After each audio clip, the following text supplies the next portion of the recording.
This is Charlotte Talks. I'm Mike Collins. The theory behind integrating the public schools, aside from simple fairness, was that in an integrated environment, kids from different races and backgrounds would grow up together and begin to eradicate the stain of race that blanketed America.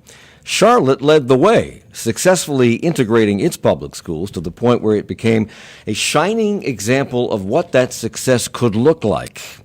It lasted until 1999, when Judge Robert Potter decided that CMS had achieved unitary status and that busing to achieve integration was no longer needed. The Supreme Court declined to hear the appeal of that case, and the school system was left to decide how to redo their assignment policy, resulting in the 2002 school choice plan.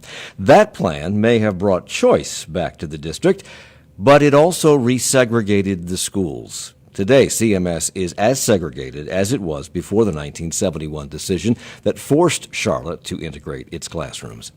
Segregated schools help feed the feelings of racism that appear to be building across the country, and in Charlotte, at least, segregated schools add to the struggle we face here with economic opportunity. Most people don't like to talk about racism, but today we will, with 4 educators who are tackling this problem head on, and will explore some of their suggested solutions. At least I hope they have some solutions. Tracy Benson is an assistant professor of educational leadership at UNC Charlotte and the author of Unconscious Bias in Schools, a developmental approach to exploring race and racism. Welcome to the program. Well, thank you so much for having me. You're welcome. He joins us in our Spirit Square studio along with everybody else. Janine Bryant is Director of Operations at CREED, the Center for Racial Equity in Education. Thank you for being here. Good morning, Mike. Earlene Lyde is back. She's former president of the Charlotte-Mecklenburg Association of Educators and a teacher at CMS for over 18 years. You've seen a lot.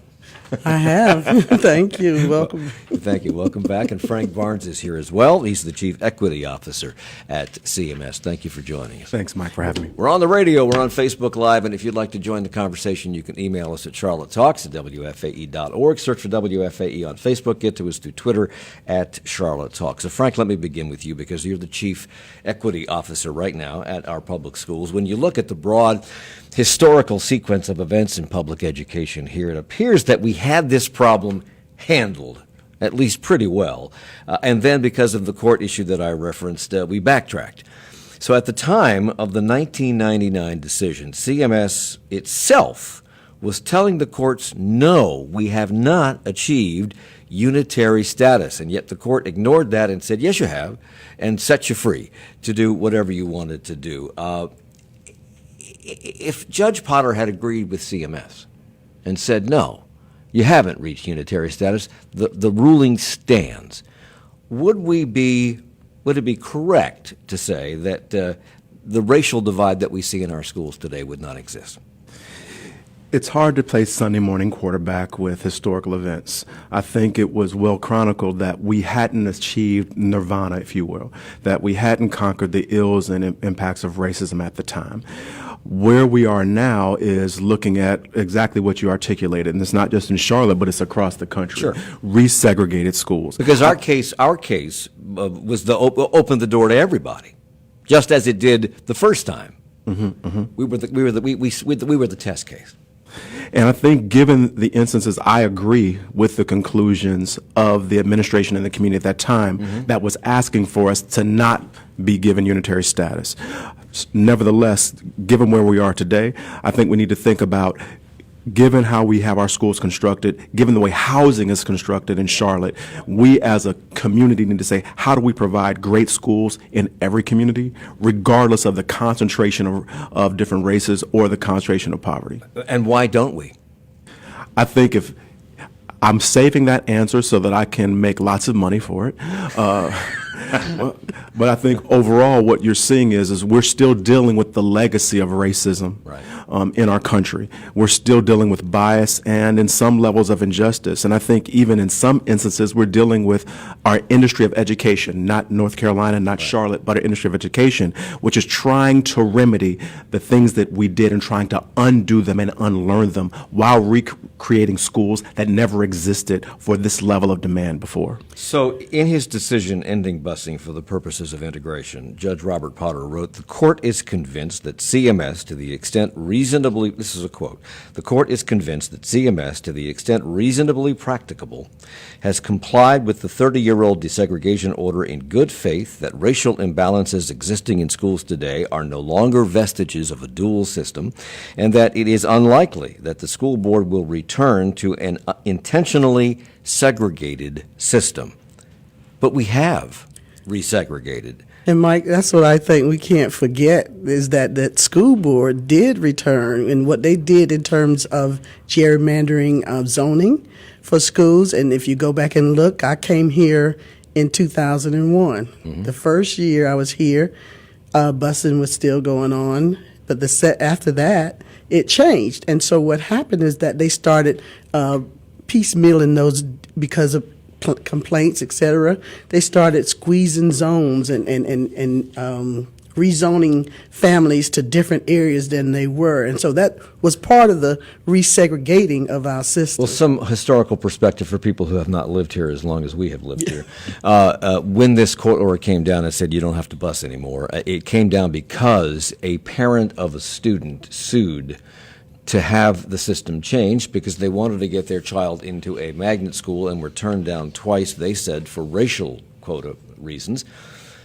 And there was this movement back in those days for a pressing return to neighborhood schools and to choice schools. And at the time, some students here were being bused all over Hell's Half Acre to get to where they were going for school. You could live in Ballantyne and find yourself at Myers Park High School easily. And people wanted to be closer to home. That's a good thing, I think. But when the school system was unleashed to do what they had to do to respond to this, did they know what would be the result? I mean, they had to do it. Did they know the result would be what we're experiencing today, resegregated schools? Well, I'll chime in on that one. Okay. And I think we have to understand what we're talking about is the Brown decision back from '54. Right. And integration was never the ask. It was never what the communities that were oppressed were seeking for. They were seeking for equal resources and equal opportunities. They weren't seeking integration.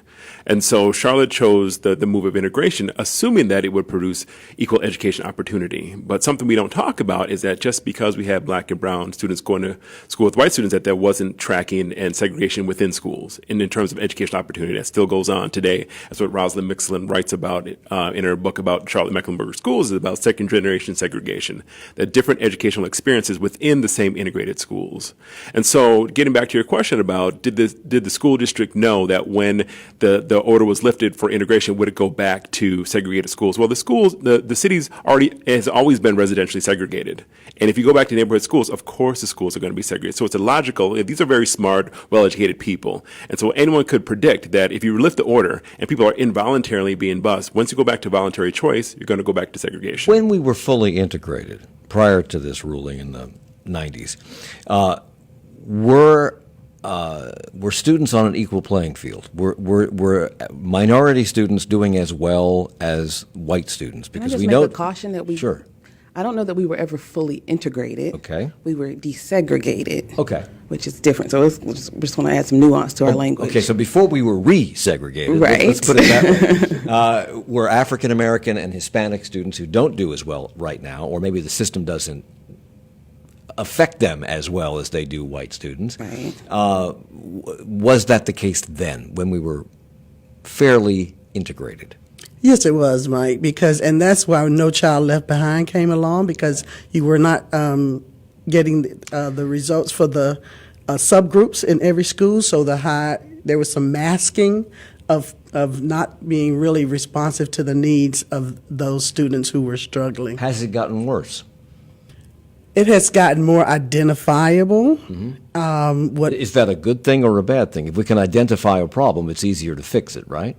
Well, it depends upon who's trying to do the fixing, and that's what has happened in education is the wrong people have come in and said, this is how you fix it. Who are the wrong people? The wrong people are the corporatists and the people who want to run the schools as a business instead of looking at every school individually and saying, what can we do for this particular set of children in this particular school? And so that's why we people wanted to go to the trough, the public trough, the money, all of this books and everything that, you want to script what happens in our high poverty schools, not script what's happening in your low poverty schools. So there's been a mindset here and a reckoning of,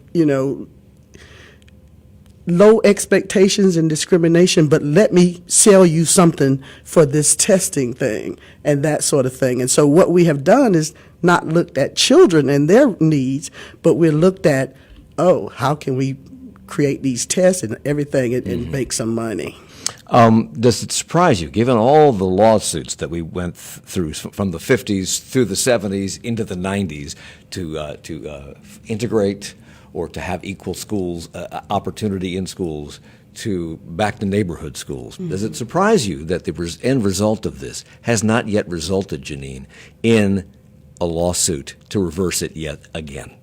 I think what we see now is our to your point, I think we see a lot of what we always see in Charlotte. We see people hearkening back to private-public partnerships, an over-reliance on outside influences in our school system, and a lack of, quite frankly, a lack of courageous leadership to turn and face the issues that we see. And I would ask us to really think about the questions that Dr. Tracy Benson is raising in his book around those cultural biases, because I think we're going to start to see, and it's not just start to see, we've seen it. I've been here, I was an educator here in 2004 in the public school systems. I was watching the resegregation happen right in front of my eyes as a result of that lawsuit. So here we are 20 years later, we see a persistence of 20 years of growing inequity. So I think absolutely you're going to see that people are going to flag this. And right now we know that Leandro case is going to, and so that case that mandated what the experience for education experiences should happen for students.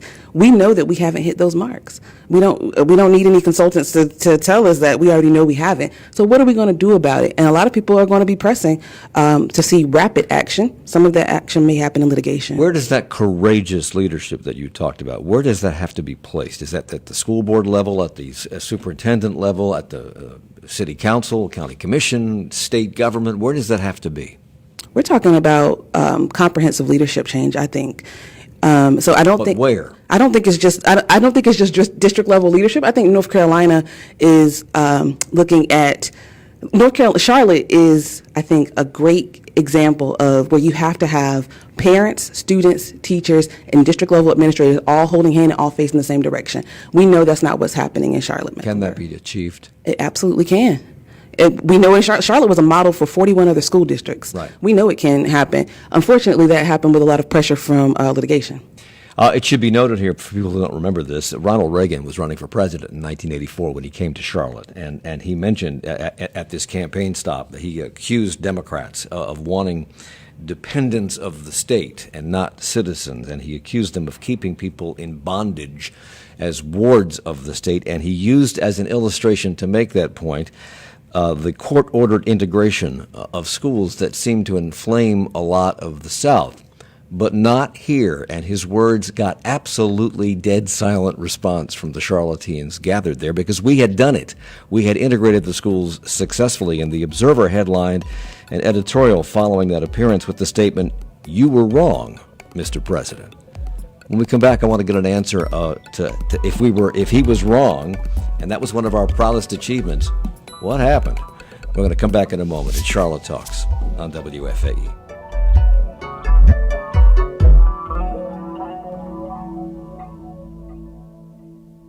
Support for Charlotte Talks comes from WFAE members and Taylor Richards and Conger, celebrating their annual Help Clothe the Homeless campaign through December 15th. Bring in gently worn men's and women's clothing to be donated to Crisis Assistance Ministry. Details at trcstyle.com. And Christmasville, a 4-day festival in downtown Rock Hill with over 100 events and activities such as horse-drawn carriages, carnival rides, and more. December 5th through the 8th, ChristmasvilleRockHill.com. On the next Charlotte Talks, which would be tomorrow at 9, jazz is trying to make a comeback here in the Queen City. It's one of the contributions America has made to the arts, and it's falling on hard times, not just here but everywhere, but they're trying to bring it back here. There's a new jazz club that opened just last month. We're going to talk to the proprietor of that and two of the artists who opened the club, Maria Howell and Noel Friedland, among others, tomorrow on this program at 9. Questions about the sales of Donald Trump Jr.'s new book have focused attention on the New York Times bestseller list. You expect, if it's rung up at a cash register, it's reported to the New York Times, and it's reported to the publisher. All of those things align. That is not the experience we have. Publisher Dominique Rocca and others say counting sales is a lot more complicated. This afternoon on All Things Considered from NPR News. All Things Considered from 4 to 6:30 on 90.7 WFAE. It's Charlotte Talks on listener-funded 90.7 WFAE and 90.3 WFHE. I'm Mike Collins. We're talking about the return to racially segregated schools in Charlotte, how we got here, and what the implications are, maybe what some of the possible solutions are, and also dealing with racism as an entity, not just racial segregation. Tracy Benson is here. He's an assistant professor of educational leadership at UNC Charlotte and the author of a book that outlines a lot of this, Unconscious Bias in Schools, a Developmental Approach to Exploring Race and Racism. Janine Bryant is director of operations for CREED, the Center for Racial Equity in Education. Erlene Lyde, former president of the Charlotte-Mecklenburg Association of Educators and a CMS teacher for far too long. I don't know how you stood it. More than 18 years. And Frank Barnes, chief equity officer of CMS. I just told the Ronald Reagan story of him coming here in 1984 and his normal campaign line about school integration falling on deaf ears, essentially, and the Observer saying, "You were wrong, Mr. President." So that was, and the reason it fell on deaf ears is because Charlotteans took, I think, justifiable pride in having integrated the school system, and we were the poster child for that. People came to us to ask us how we did it and could we help them do it. Boston, for instance, came to us, and they have a severe racial integration problem in Boston. So when we went back, because of the court order in the late 90s, when we flipped, was that just because people wanted neighborhood schools, and we can now provide that opportunity because of the lack of a court order demanding busing? Or was there a racial component to that request? There absolutely was a racial component, and you can't get away from that because some people did not want their children going to school with ethnic minorities, and you can see that as they've gone to private schools and charter schools. And that, was this being driven? We have a population in Charlotte that is people are coming here every day from elsewhere in the country where they didn't have the kind of success and they didn't accomplish what we had accomplished. Was this push for neighborhood schools with the racial undertones that you're talking about from newcomers, or was it people going, "At last we can do it. We've been trapped here in Charlotte. Now we can do something about it"? I think a lot of it was newcomers and what they had experienced in their own hometowns, but a lot of it was stirred up too for the people who were living here. And so I think in terms of the leadership thing, and that what we have to do is, what drives change is grassroots. Right. And so we cannot look to the leaders to Superman. Superman is not coming. And so that's why we've got to go back to the communities and say, this is not right, and you have to rise up and demand. You were in the classroom as a teacher during this period of time, and Janine, you were in the classroom as a student during this time. In 1984. Oh, excuse me. I was 2. You After the 1999 decision. Oh, yes. Okay. I transitioned in 2004 to the classroom. So you were there. So tell me what you see as the impact of that decision on students in the classroom. Yeah, it's interesting that you framed it that way, because I actually was a student in 1999, and I was transitioning into college at Davidson, and we competed In high school, in South Carolina, we knew the names of the top high schools in Charlotte.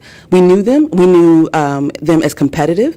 We knew them as merit scholars. And so for us, Charlotte represented a national reputation around academic achievement and success. And that was for every student we encountered. They were forensics champions and great athletic systems. So we knew Charlotte as a top competitive district.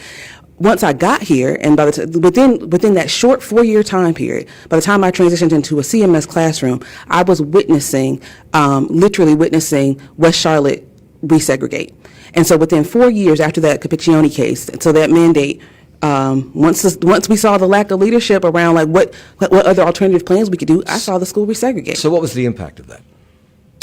Long-term impact is that we saw exacerbations of almost every indicator of racial inequality and disparity that you would want to see, that you would want to see countered. We saw a reduction in student achievement. We saw a reduction in graduation rates. We saw a higher rate of suspension in our schools. We saw more disciplinary touch for objective measures. We saw an increase in novice teachers in the classrooms. All of those indicators are what we saw. And then we talk about a 20-year persistence in economic disparity. I link that directly to our educational experience. So the whole reason for the 1954 Supreme Court decision that resulted in integrating the school system was that separate but equal was not working. They were separate and not equal.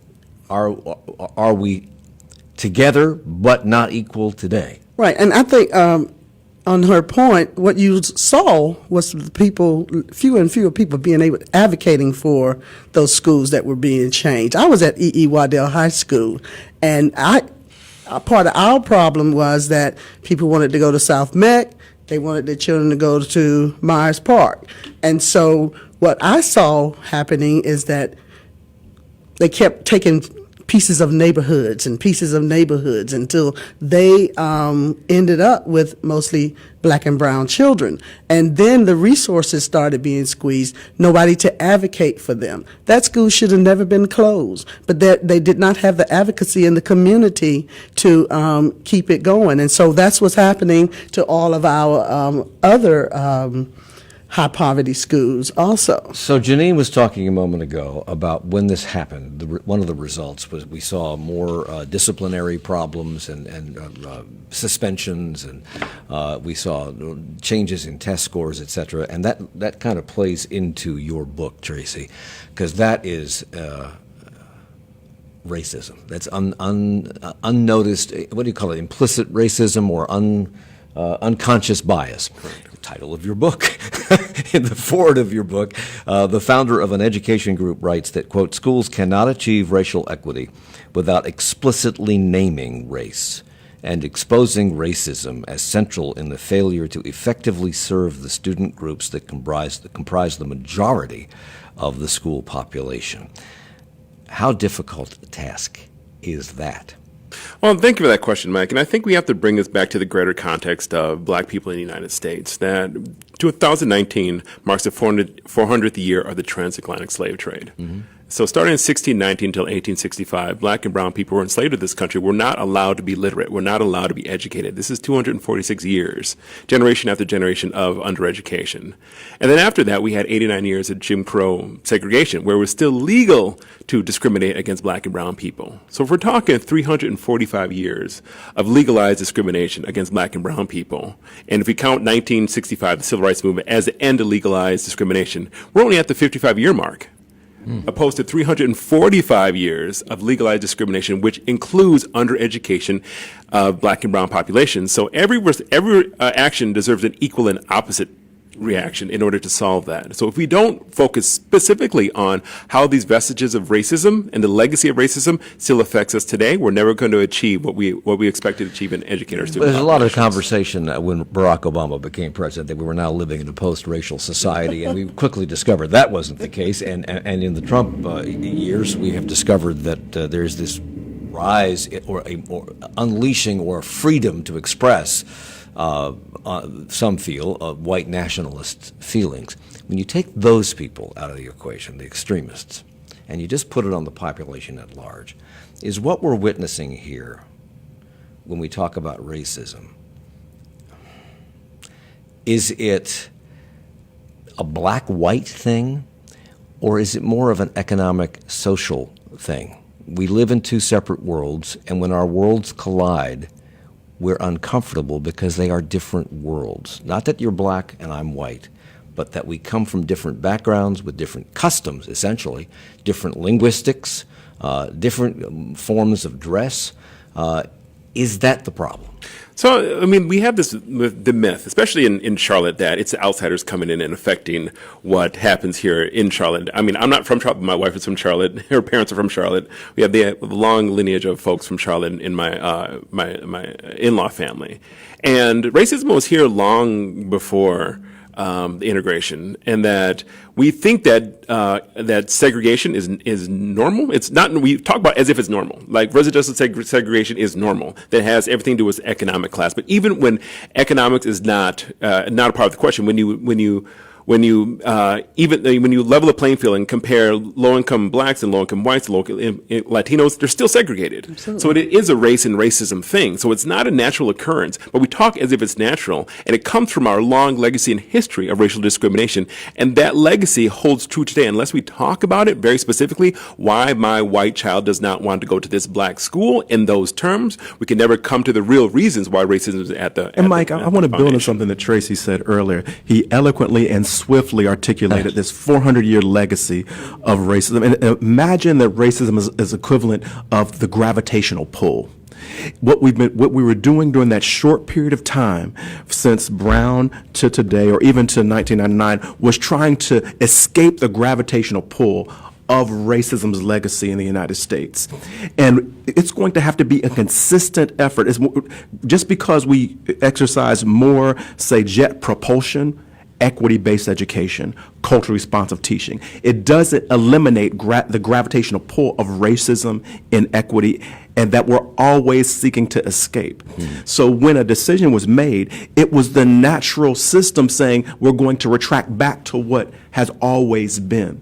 So I don't think it's a confluence of everything you've talked about. Those who are residents, those of us who are now transplants and have called Charlotte home, it's been part of our national legacy. Right. So even as we're looking at where we are today in the Charlotte-Mecklenburg schools, we're still working to undo what was done with greater vigor, but even more complexity because of the economic growth and the larger diversity of 7 municipalities in one county. We are as segregated today in our schools as we were prior to these court decisions. So would you say it's been 1 step forward and 2 steps back? I think sometimes we might say 2 steps would be generous. It might be 3 steps back at times. But I think every time we've been pushing, I look back at some of the great things that Dr. Pugley did, Dr. Eric Smith did, Dr. Gorman did. I think there's things that every superintendent and every board has done to help us take steps forward, right. But we're not always consistently building on those steps. And as Janine articulated, making this more than just a school district, but being system community partnerships, teacher administration partnerships, working with our universities. I don't think we've always done a great job of building on what is the community vision and community desire. I absolutely agree. Go ahead. Well, I would, and I think we can build on that whole idea, that metaphor you were using around the gravitational pull, because and I like that you're using, pluralistic language. This is not, I don't think it's only a black and white issue. I think it has a lot to do with us being willing to explicitly name, to use language that explicitly named racism, and then countering that in all of the ways in which we tackle our system dynamics, because really the system is implicated here. And so if you see something as built into the system, just as Dr. Benson said, if you see undereducated populations, you see legal discrimination, you'd have to name it explicitly if you're trying to counter that. And in our report for CREED, the Erasing Inequities report, we explicitly name and isolate. If you isolate race and you look at the other factors, we know that what the outcomes are going to be. We can predict the outcomes based on children's race. That's all over North Carolina. And as you said, it's actually exacerbated all over the country. We've got to do something to explicitly name it if we're going to tackle it. This idea of naming it is throughout your book. The fact that you say we need to talk about it, we need to name it, we need to have discussions about it, it needs to be out in the open, it's uncomfortable as hell, and we got to do it. So how do you do it? Well, and why is that the schools' this is a societal problem. This is not an education problem. Yeah. It's a societal problem. So why is it the school's job to do it? is a societal problem, and it's something where we have to understand that everyone who has a professional job, everyone sitting in this room, everyone who probably works at the studio has been through our schools. And schools are a great place as a starting place for one to tackle racial inequities and to create racially literate students. So the reason we have racially illiterate adults who can't talk about race and racism in open ways is because in schools we're taught that it's taboo. Right. Teachers don't talk about race and racism. Students may talk about it among one another, but we're taught that most of the time that talks about race and racism in schools is taboo. And so we go through a lifetime of not being taught how to talk about race and racism through our schools. And so when we become adults, hence it carries on this particular legacy. Where would you start that conversation? So this conversation right now, having this conversation at Charlotte Talks is of course one place. And like I said, it's only been 55 years since Black and brown people have been like legally free from discrimination. That's arguable. But we're gonna have to keep these conversations going for not just next year, the year after, for decades and decades, to push it forward so we can really bring to the front how racism plays a role in our society. Prior to Jim Crow, and certainly through Jim Crow, I think racism could be defined as hatred of black people, or at least overt discrimination against black people.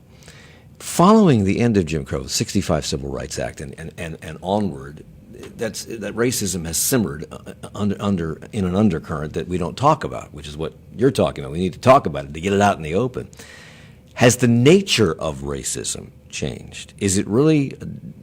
It's systemic. But is it deliberate, or is it simply unconscious? We think we've solved it, but we haven't. It went into hiding until the current president uncovered all the rocks, because in terms of unconscious bias, you've got to get people talking about what happens when I see someone who doesn't look like me coming up to me. What happens in that conversation? In schools, what we've got to do is say, what are you teaching this child, like you would teach a white child of another race? What are the unconscious biases that you have brought forth into educating children, even though they may be you might be saying I'm not a racist, but some of the ways you might respond to certain events and culturally and so forth and so on.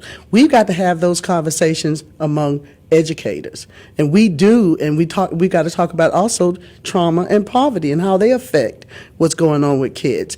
But the unconscious biases, we need training to do that, and there are some good programs out there, and your book really has helped people start to have those. And but is it system-wide? Is it even in a low poverty school? You've got to sit those educators down and say, when that kid comes into your classroom, what are you feeling? What are you experiencing? How are you directing what you do as an educator? So Frank Barnes, you're the Chief Equity Officer at CMS. Did these discussions take place? They take place in some of our equity work on literally a daily basis. I think what we are grappling with. With whom? It takes place with teachers, it takes place with administrators, it takes place with our equity team, and we have these explicit conversations. I think part of the nature of how things are different, say, from Jim Crow, is that what we have to grapple with is that there are sometimes race-neutral conditions or race-neutral practices that have racialized disparate impacts on students and families. I don't think it's always a pernicious, intentional effort to do something to a group of people in all instances, but we have to be able to talk about, get away from these biasms of non-racist, but really start talking about how do our work impact people in different ways. A lot of the problem here is unrecognized racism. We're going to talk about some things that may be examples of that probably haven't occurred to a lot of people, or maybe they have. We'll find out when we come back at Charlotte Talks on WFAE. Support for Charlotte Talks comes from WFAE members and Tyndall Subaru Gastonia, featuring the new 2023 row Subaru Ascent with room for 8 passengers. Details at tyndallsubaru.com and on Facebook at Tyndall Subaru. And Doctors Making House Calls, 105 primary care and specialty clinicians helping complex patients avoid unnecessary ER visits and hospitalizations. Clinical positions available throughout the Carolinas. Info at doctorsmakinghousecalls.com. U.S. Immigration and Customs Enforcement created a fake university in Michigan to attract immigrants whose student visas were obtained illegally. And this plan led to the arrests of 250 students who enrolled at the University of Farmington in Farmington Hills, Michigan. Journalists and lawmakers are asking a lot of questions in the wake of this story breaking, and they'll talk to some of them during 1A in 20 minutes at 10 o'clock with Joshua Johnson right after our program concludes, and we're back in 30 seconds.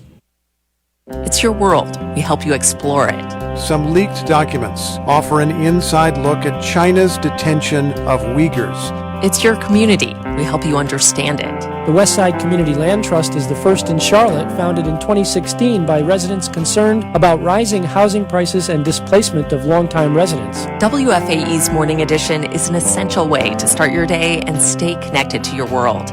Listen weekday mornings from 5 to 9 on 90.7 WFAE.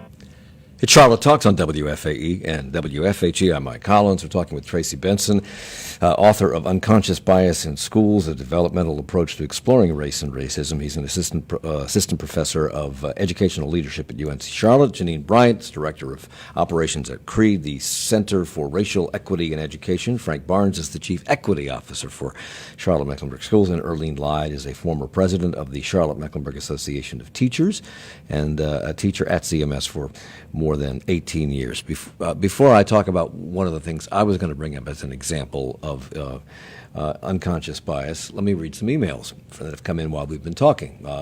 Jeremy on Facebook: empowering parental choice in education produces the best results. Unfortunately, it leaves behind those who cannot or will not make informed, empowered educational choices for their children.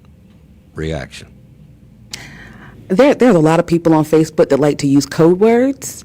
And so when we see things like choice, and we want to have school options, what they're really pointing to is this redirection to charter school experiences, private vouchers, or any ways in which we can privatize the educational experience. I mean, that's not what we're talking about here today. I know, but that was going to be one of my next schools. questions, because the state of North Carolina raised the cap on the number of charter schools, and that has allowed more charter schools to come into existence. And although charter schools are, quote, public schools, unquote, the money is coming from CMS to support those charter schools, and they have to take everybody, I understand. Has that... No, they don't have to. They don't have to take... No. But do they lead, have they exacerbated the re-segregation of the public schools? And is that why they exist, in your mind?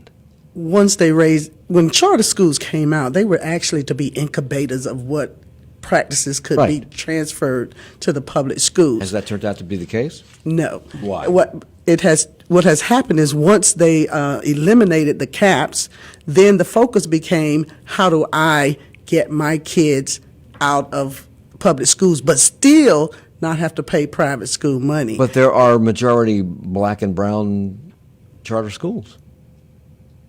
There are, but they were there before the caps were lifted. But if you notice also, they have not been supported as much as they were before.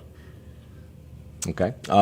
Mike emails, is it racist to want a quality education for one's children? Do blacks who send their children to private schools have a bias against blacks in public schools?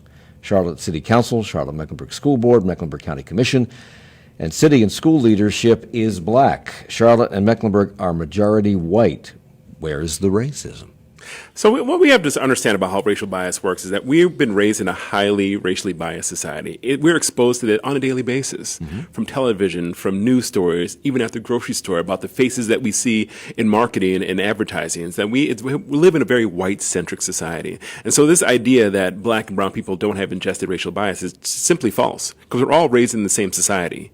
And so if I have, as an African-American male, have racial biases that I've ingested about black and brown people, of course white people do also. And this harkens back to the Kenneth and Mamie Clark study back in the 1950s about the doll study with the black and white dolls with kids who are as young as 5, that when you give kids, regardless of race, a choice between a black doll and a white doll, overwhelmingly they choose the white doll because society has taught them that whiteness is good. Whiteness is the center of what's normal. And blackness, even that young, is not as good as whiteness. So we've ingested this from a very, very young age. And so in terms of racial biases, it plays out among all of us that we need to talk about. Is this particular to the United States, or would you find this in other majority white Western nations? I've heard that the United States, that our greatest export is white supremacy. And these persistence of ideas of this racialized hierarchy. I think in Charlotte we have a unique situation in that a lot of people are very conscious of a racialized hierarchy. They're very conscious even of their implicit bias. People have gone through trainings. They've gone to do things that uncover their own biases. They take the Harvard implicit bias test online, and they're very aware of it. However, I think it makes it more difficult to counter and constantly interrogate your bias when you believe that you are aware of it and that you've done something to counter it simply by taking a training. And so we have to, I think as Tracy's indicating, we have to constantly interrogate our behavior. We have to be willing to look at the system level. So I want to give a couple of examples of systems level thinking, because I think a lot of people think about race and they're still thinking about interpersonal racism. They're thinking about whether or not you called me the N-word. That's not what we're talking about. Systems level outcomes and access to honors courses. We know that students of color do not have access to AIG and honors courses. So even if they are fully capable, those courses won't be taught in their schools. We know that. We know that overwhelmingly students of color will not be taught by teachers of color. And we know that that plays into culturally relevant bias. We know that overwhelmingly that 80% of our teachers in North Carolina are white. So we're not necessarily saying this is explicit, intentional racism. No one's running through classrooms or schools telling black students that they're incapable. I'll offer us to be really careful about conflating race and poverty, because you can even isolate and take poverty out of the equation, and you will still find racialized outcomes for students of color. So many questions. A white teacher can't teach a black child? That's not at all what I said. What I said is that overwhelmingly in North Carolina, our teachers are white. And of those overwhelmingly white teachers, they are women. And we know through lots of research and data that a student's experience of a teacher that reflects their history, background, and culture can have a very positive outcome. Now, if we already know that overwhelmingly the teachers do not reflect the culturally relevant and responsive background, then we already know that there's going to be some kind of disparity unless somebody does actively counters it. If we know that 80% of the teachers in North Carolina are white and most of them are women, and we know that black children may have a better outcome with somebody who culturally understands them and with whom they can relate, be that a black man or a black woman, how much can schools anywhere do about that if the majority of the teachers available to the school system to hire are white? I think that analogy is going a little too far. All right. Because I've known great teachers and great white teachers, and all they need is the help to understand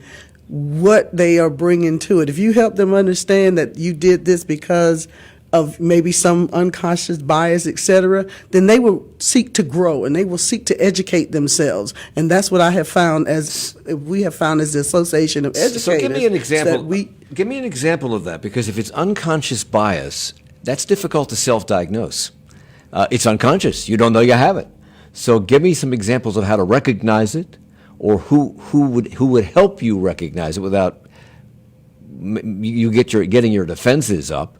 Because that just puts barriers up and you're not going to do anything about it. So give me some examples of how that presents, how we would recognize it, and how we would solve it. So something that we talk about and talk about somewhat in the book and also in different talks is that where there's smoke, there's fire. Where there's racially disparate outcomes, racial bias has something to do with it. And we often lean to the inequities that are the role of the community or the role of the student in not being able to perform. We rarely look at the system to say the system are producing these outcomes. And so one point in case, when in terms of second generation segregation, that's schools within schools where you have tracking of middle to high income white and black and brown students in a particular course or a magnet program, and then everyone else who's not in the magnet program, they are then on a different track, which are typically low income black and brown students. And so this is a systemic issue in terms of access to higher quality education. So this is not a natural occurrence. These students who are low income black and brown students are not less intelligent, they have less access. And at what point does that start, and how do we then intervene? Because what we do know in these low income black and brown schools that they have a less experienced teaching force, higher teacher turnover rates, and less experienced leaders. Now this is a systemic issue that unless we pay attention and solve that issue, they're not receiving the same education as their brothers and sisters, the white and middle to high income white students that are in these middle of the high income schools where they have longer standing teachers and a more experienced teaching force. And part of the reason for that turnover, et cetera, is that in your high poverty schools, you will find that teachers and the school staff had less autonomy in deciding what is best for these children at this particular school. What's the equity that we need for these children at this particular school? So they become frustrated and leave, or we're not working together to solve issues at that particular school. Is that because of a top-down, one-size-fits-all approach divorced from racism? It's just this is how we're going to do it system-wide, or is it because of racism? It is because of systemic racism that says, okay, we're going to tell y'all what to do and how to do it over here, but we're going to give you all, because you're low poverty or high achieving, autonomy to do. And so then that reeks into what teachers believe. And how should it be handled? Because obviously this has been going on not just in this system but around the country. And what you're saying is that when legislators and administrators see low-performing schools, they instantly blame the teacher. Exactly. And the teacher is all control of how they teach and what they teach and how they talk to those kids goes out the window, and it's prescribed. Exactly. Whereas if you're in a high-performance school, the teacher must be doing something right, so leave them alone. So how do you fix that? We fix that by bringing that equity committee right into the school itself and saying, let's get the students, the parents, the teachers and administrators together, and let's look at all aspects of our school. And then we can promote to you what we need. Let me flip the question around. If we have these low-performing schools where the kids aren't doing well, and we are not supposed to blame the teacher because it's not their fault, and we're not supposed to tell the teacher how to teach because they know how to teach these kids, why haven't they been doing it? Well, I think the broader question, and one, I love all my teachers out there working right now very hard every day. My son's a senior in high school and he's in his math class right now. So, love and shout out to all teachers and educators out there. So we're not bashing teachers, we're not bashing educators, but what we do need to understand is that, we're in a system where we have labeled and we've really disenfranchised underachieving schools and underachieving students, that we spend millions of dollars on measuring the problem rather than solving the problem. In what realm is it okay to say, we know where the issues are, we know that this school is struggling, but yet we're going to spend $1 million on testing rather than taking that money and spending it on resources. We know where the issues are. We know it's been in these schools historically. So why do we need to spend any more money on measuring it? Take that same pot of money and spend it on a solution. No, this is not your decision to make, Frank, but you're in the system and you're an administrator in the system. Is this how people in the system at your level feel about this? Is this coming from on high, from the legislature or elsewhere, or are people within CMS and other public school systems caught up in this same philosophy that Tracy just talked about? I think we're all grappling with what's the best way to help make our educational system come up to the ideals that we've articulated, or at least some founders articulated. So whether it was legal accountability, whether it's been testing accountability, whether it's been identifying what's loose and tight, meaning what are things that you're free to decide and what are things you're not free to decide. Those are things that are national conversations. They're not just local or statewide conversations. 35 superintendents ago, but this back in the Heath Morrison era. Mike, that's not right.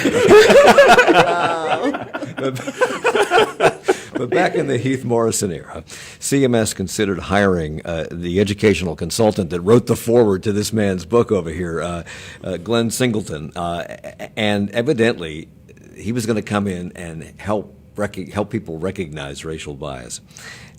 And it raised such a furor within the district that they decided against hiring him.